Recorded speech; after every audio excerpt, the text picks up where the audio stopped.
Haleluya, puji Tuhan. Kita akan membahas kitab dalam surat Kolose 1 ayat 3 sampai 8. Adalah satu kalimat dalam bahasa Yunani yang artinya merupakan suatu doa syukur yang berkelanjutan bagi iman gereja dalam Kristus.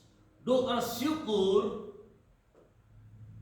pembukaan untuk para penerima adalah hal yang umum dalam surat-surat Yunani. Dalam surat ini Paulus memiliki dua doa pembukaan di ayat yang ketiga sampai ayat 8 dan ayat 9 sampai ayat 14. Tapi saya hanya membahas di ayat yang ketiga sampai ayat yang ke-8.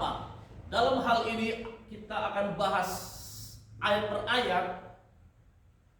Ayat yang ketiga, mengucap syukur, adalah tema yang berulang dalam surat ini. Seperti kata sukacita dalam surat kepada jemaat Filipi. Ingat bahwa Paulus sedang dipenjarakan di Roma dan jemaat di Kolose sedang menjalani masa-masa sulit.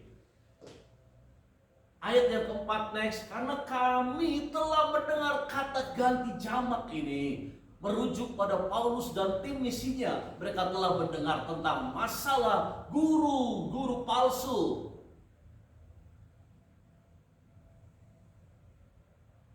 Dan imam dari orang-orang percaya dari Epafras yang mendirikan gereja ini.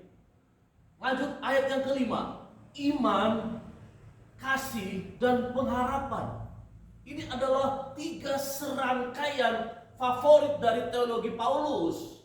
Ia mengungkapkan keyakinan bahwa orang-orang percaya memiliki baik sekarang iman maupun dalam penyempurnaan tentang di masa ke depan pengharapan. Keyakinan ini harus dijalani setiap hari di dalam kasih.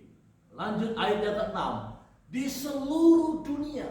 Ini mengacu pada dunia Yunani sampai ke Romawi. Ini adalah keberlebihan perjanjian baru yang bersifat umum, hiperbola, yang karena contohnya Matius 28 ayat 18 ayat 20 tentang amanat agung.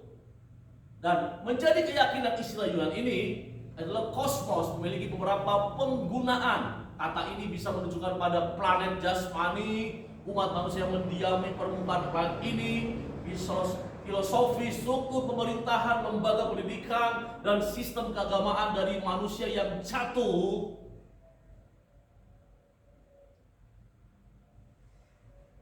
Di Efesus namanya adalah bentuk sikat dari Epaphroditus berhubungan dengan Dewi Afrodit.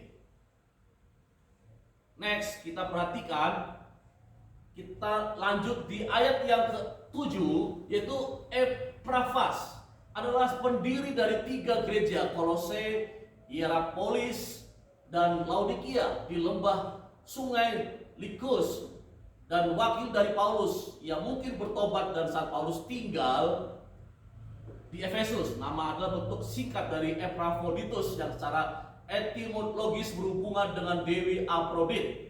Ayat yang ke-8, kasihmu dalam roh. Hal ini secara mengejutkan merupakan satu-satunya rujukan yang khusus pada Roh Kudus dalam surat ini, meskipun berkali-kali disinggung dalam kata diisi atau menerima dalam ayat 1 sampai pasal 1 ayat 9, dan tinggal objek dari kasih yang ditimbulkan oleh Roh Kudus berupa orang-orang percaya lainnya. Paulus dan tim misinya, Epafras, semua yang di atas, dan bahkan orang-orang yang terhilang. Kesimpulan terakhir, jemaat Kolose seharusnya bukan hanya mendengar, melainkan benar-benar mengenal dan menghayati kasih karunia Allah. Mengenal dan menghayati kasih karunia Allah adalah titik tolak dan dasar bagi seorang Kristen untuk bertumbuh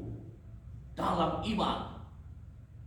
Puji Tuhan, haleluya. Terima kasih, Tuhan berkati semuanya. Haleluya, amin.